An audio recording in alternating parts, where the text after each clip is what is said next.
Mirisi daw kay John Vic Rimulya. Nasisi ba naman siya sa pagkatalo ng UP Maroons sa larong basketball dahil sa ginawa niya. Ano bang ginawa ni John Vic Rimulya dyan?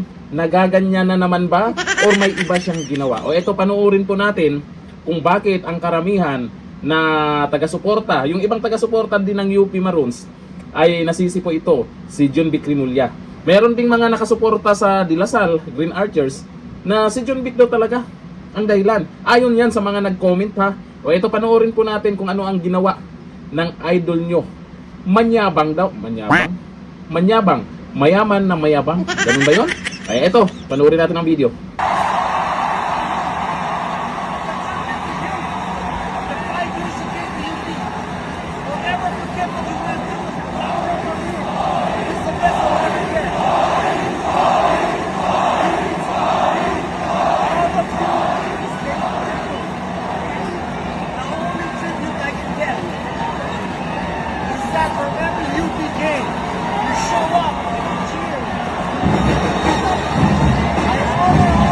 Sabi ng iba, ba't kasi siya nagpa-EPS dyan?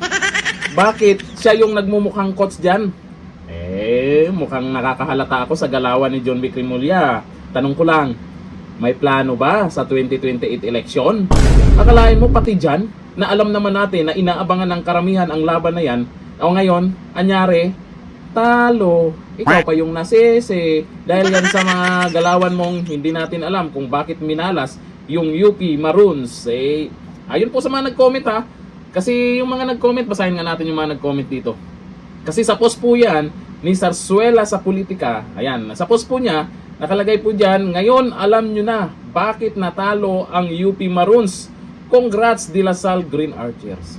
Ibig sabihin, may nasisi. O ito, magbasa tayo ng comment kung talagang nasisi po si John Vic. Bakit nyo naman sinisi si John Vic? Hindi naman siya yung naglaro.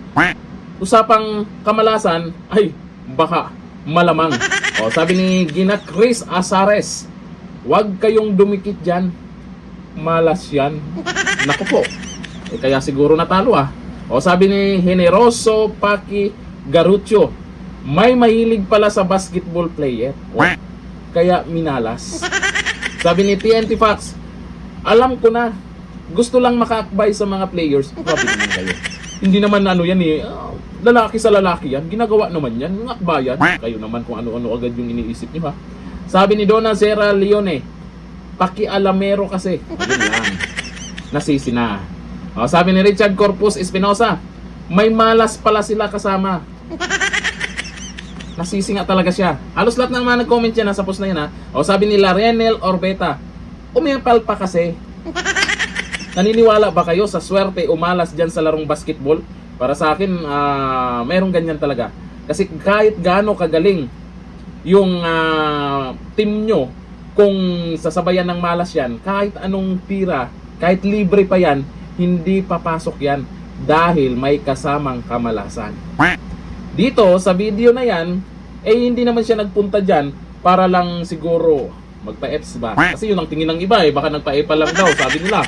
Baka naman gusto lang niyang tulungan yung team na yan ayon sa kanyang kaalaman. Siyempre kung magsasalita ka ng ganyan, kung wala kang alam, hindi mo gagawin yan. Malamang may alam siya sa larong basketball na kung saan shiner lang naman niya sa mga player kung ano yung dapat gawin. Pinapalakas lang yung loob at kung ano pa yung pinagyayaw-yaw niya dyan, baka naman hindi dahilan yan kaya natalo yung UP Maroons. Baka naman siguro hindi niya ginamit yung power post niya. Kung ginamit niya yung power post niya, malamang nanalo yan.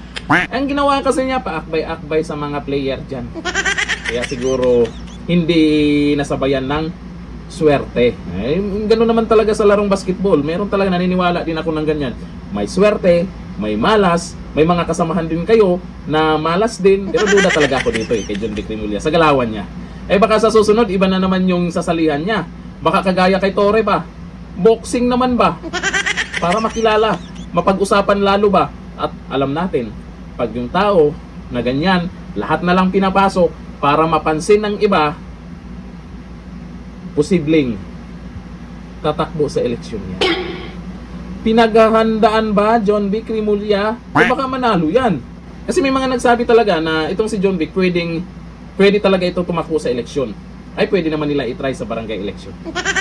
Hanggang dito lang, thank you. Bye-bye.